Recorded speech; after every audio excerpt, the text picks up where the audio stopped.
लीलापुर गांव की सुबह हमेशा एक खास तरह से शुरू होती थी। 4 बजे से पहले ही अंधेरा छंटने लगता और दूर दूर से मुर्गों की बांगे एक दूसरे को जवाब देती।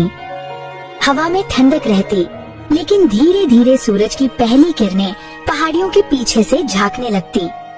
गांव की कच्ची पगडंडियां अभी भी ओस से भीगी होती और पैर रखते ही मिट्टी चिपक जाती। यही वह समय था जब झुमरू अपने छोटे से घर से निकलता। उसका घर गांव के आखिरी छोर पर था। एक तरफ खेत, दूसरी तरफ छोटी सी नदी जिसका पानी गर्मियों में सूख जाता लेकिन बरसात में उफान मारता। घर की दीवारें मिट्टी और गोबर से लीपी हुई, छत पर पुरानी खपरेल। आंगन में एक पुराना पीपल का पेड़ था जिसकी छांव में घर के पीछे 3-4 छोटे छोटे खेत, कुल मिलाकर 2.5-3 बीघा जमीन। इतनी जमीन पर भी झुमरू ने कभी कर्ज नहीं लिया, सब कुछ अपनी मेहनत से चलाता। झुमरू का बचपन भी यही बीता था। उसके पिता भी किसान थे, लेकिन बीमारी ने उन्हें कम उम्र में ही छीन लिया। तब से झुमरू ने पढ़ाई छोड़ दी और खेत संभाल लिए। शादी के बाद झुमरी आई, सादगी भरी, मेहनती और परिवार के लिए सब कुछ त्याग देने वाली पक्षी दोनों ने मिलकर ये छोटा सा संसार बसाया। लेकिन एक कमी थी, बेटा कालू। कालू बचपन से ही थोड़ा जिद्दी और आलसी था। दोस्तों के साथ तालाब पर मछली पकड़ना, आम के पेड़ पर चढ़ना, ये सब उसे ज्यादा पसंद था। झुमरी उसे बहुत लाड प्यार करती। एक रोज झुमरू बाजार से सब्जियां बेचकर घर आता है तो देखता है कि कालू मजे से खाना खा रहा है। क्या जमाना आ गया है। बाप दिन भर कड़ी धूप में काम करता है और जवान बेटा घर में बैठे मजे से खाना खा रहा है। अजी, आप तो घर में आते ही शुरू हो गए। अब आप जल्दी से जाकर हाथ मुंह धोकर खाना खाने के लिए बैठ जाइए, नहीं तो गर्मा गर्म खाना ठंडा हो जाएगा। जैसे ही झुमरू हाथ मुंह धोकर खाना खाने के लिए बैठता है तो वह देखता है कि कालू की थाली में काफी सारा खाना बचा हुआ है। यह देखकर झुमरू कालू से कहता है, अरे कालू, अभी तो तुम्हारी थाली में काफी खाना बचा है और तुम उठकर चल दिए। मेरा पेट भर गया है, अब मैं और नहीं खा सकता। जब इतना सब खाना तुमको खाना नहीं था तो फिर थाली में रखवाया क्यों? पता भी है मैं कितनी मेहनत से कमाता हूँ, तब जाकर तुम्हें यह खाना खाने को नसीब होता है और तुम हो इतना सारा खाना अपनी थाली में छोड़कर चल दिए। तुम्हें तो घर बैठे बिठाए बढ़िया बढ़िया खाना खाने को मिल रहा है ना। जब खुद मेहनत करके कमाओगे ना, तब तुम्हें एक एक रोटी की कीमत पता चलेगी। अजी, आप तो मेरे बेटे के पीछे ही पड़ गए हो। मेरे बेटे को बड़ा तो हो जाने दो, फिर वो सब संभाल लेगा और अच्छे से सब काम धाम भी करेगा। बड़ा तो हो गया है, यह कमबख्त और कितना बड़ा होगा। क्या पिताजी, आप तो हर वक्त मुझे बस डांटते रहते हो। अभी तो मेरे खेलने कूदने और मौज मस्ती करने के दिन है। आप हैं कि जरा खाना क्या बचा दिया उस पर पूरा लेक्चर देना शुरू कर दिया। बेटे, ये एक दिन की बात हो तो कोई नहीं, पर तुम आए दिन अपनी खाने की थाली में बहुत सारा खाना बचा देते हो, जो कि अच्छी बात नहीं है। खाने का सम्मान करना सीखो, उसे बर्बाद करना नहीं। वैसे भी अब तुम बड़े हो गए हो, इसलिए तुम्हें मेरे साथ खेतों के कामों में हाथ बटाना चाहिए। कालू अपने पिता की बात का कोई जवाब नहीं देता और वहाँ से चला जाता है, जिसे देखकर झुमरू अपनी पत्नी झुमरी से कहता है, यह सब तुम्हारे ही लाड प्यार का नतीजा है।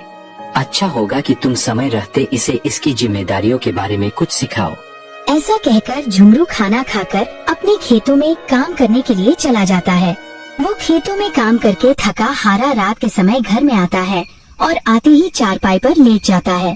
झुमरी जैसे ही अपने पति को ऐसी हालत में देखती है तो तुरंत उसके पास आती है। अजी, क्या बात है, अब बहुत थके लग रहे हैं, सब ठीक तो है ना? झुमरू दबी हुई आवाज में झुमरी से कहता है, पूरा बदन दुख रहा है और शरीर भी बहुत तप रहा है। झुमरी झुमरू का माथा छू कर देखती है तो वो सच में बहुत तप रहा होता है। अरे, आपको तो तेज बुखार है जी, आप आराम करिए, मैं अभी जाकर आपके लिए दवाई लेकर आती हूँ। इतना कहकर झुमरी दवाई लेकर आती है और झुमरू को दवा देती है। तभी कालू जोर जोर से चिल्लाते हुए घर में घुसता है। माँ, बहुत भूख लगी है, जल्दी से खाना लगा दो। आते ही चिल्लाना शुरू, अरे जरा देख तो ले, तेरे पिताजी की हालत ठीक नहीं है, उन्हें बहुत तेज बुखार है। अरे मेरे पिताजी तो बहुत ताकतवर है, वे दवा खाते ही फिर से तंदुरुस्त हो जाएंगे। क्यों पिताजी, सही कहा ना मैंने? झुमरू मुस्कुराकर अपनी आंखें बंद कर लेता है। जब वो अगली सुबह उठता है तो उसका बुखार और तेज हो जाता है। मेरी तबीयत तो और खराब हो गई है। लगता है अब कुछ दिन तक मैं काम नहीं कर पाऊंगा। अजी आप चिंता ना कीजिए, आप तो बस आराम कीजिए। झुमरी अपने पति को दवाई देती है और उसे आराम करने के लिए कहती है। ऐसे ही कुछ दिन बीत जाते हैं। झुमरू की तबीयत दिन पर दिन और खराब होने लगती है और घर में राशन भी खत्म होने लगता है। हे भगवान, अब तो घर में राशन भी नहीं बचा और इनकी तबीयत भी ठीक होने को नहीं आ रही है। अब यह सब कैसे होगा? ऊपर से इस कालू को तो कोई फिक्र भी नहीं है। ना जाने इस लड़के को कब अकल आएगी। तभी कालू मौज मस्ती करता हुआ घर लौटता है। अरे माँ जल्दी खाना लगा दो। हाँ बेटा, अभी लेकर आई। झुमरी थाली में एक रोटी और प्याज रख कर ले आती है। ये क्या है माँ? रोटी और प्याज? अरे कुछ बढ़िया सा लेकर आओ ना। बढ़िया खाना तो छोड़, अब पेट भर खाना मिल जाए वही काफी है। चुपचाप ये रोटी खा और सो जा। ये तुम क्या बोल रही हो माँ? सही बोल रही हूँ, पर तुझे क्या मतलब? तेरे बाबूजी की हालत देख, कब से वह काम पर नहीं गए और उनके काम ना करने की वजह से आज घर में खाने के लिए बस एक रोटी है और कल वो भी नहीं होगी। कालू उस एक रोटी की तरफ देखता है और एक एक टुकड़े को खाते वक्त उसकी आंखों से शर्म के आंसू टपक रहे होते हैं। इतनी रोटी तो मैं हमेशा थाली में बचा देता था और आज देखो हमारे कितने बुरे दिन आ गए हैं। बेचारे माँ बाबूजी वो तो बिना खाए ही सो जाएंगे। कालू पूरी रात भूख की वजह से करवटें बदलता रहता है और उसे ठीक से नींद नहीं आ पाती। सुबह उठते ही कालू घर से निकल पड़ता है और खेतों में जाकर सब्जियां देखने लगता है। लगता है कई दिनों से खेतों में पानी ना पड़ने की वजह से सब्जियां खराब होती जा रही हैं। कालू ताजी बची सब्जियों को टोकरे में भरता है और सिर पर सब्जी का टोकरा रखकर बाजार के लिए निकल पड़ता है। हे भगवान, ना जाने रोज पिताजी इतना भारी टोकरा अपने सिर पर रखकर कैसे बाजार चले जाते थे। मैं तो जरा सी भी थक गया। कालू सब्जी बेचने के काम में जुट जाता है। सब्जी बेचते हुए कालू को दिन से रात हो जाती है। सब्जी बेचते बेचते कालू के पसीने छूट जाते हैं। मुझे तो लगा था कि सब्जी बेचने का काम बहुत ही आसान होगा, पर अब सब्जी बेचकर पता चला कि यह काम कितना मुश्किल है। बेचारे बाबूजी कितनी मेहनत करते हैं। सारी सब्जी बेचने के बाद कालू एक लंबी सांस लेता है और सब्जी बेचकर कमाए पैसों से वो घर के लिए राशन खरीदकर अपने टोकरे में रखकर घर आता है। माँ देखो, मैं सारी सब्जी बेचकर घर के लिए कुछ राशन लाया हूँ। माँ, मैं आपको और बाबूजी को भूखा नहीं सोने दूंगा। अरे वाह बेटा, आज तेरी मेहनत की रोटी में अलग ही स्वाद होगा, देखना। चल अब तू एक काम कर, जल्दी से हाथ मुंह धोकर आ, तब तक मैं ये सबके लिए खाना बना देती हूँ।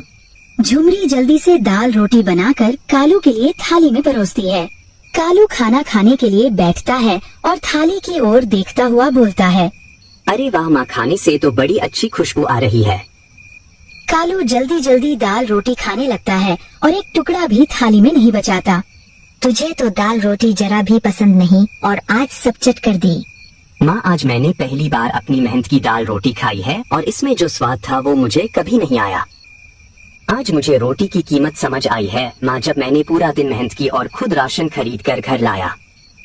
यही तेरे पिताजी ने हमेशा तुझे समझाने की कोशिश की थी। मैं सब समझ गया हूँ माँ, अब मैं खाने का अपमान कभी नहीं करूँगा।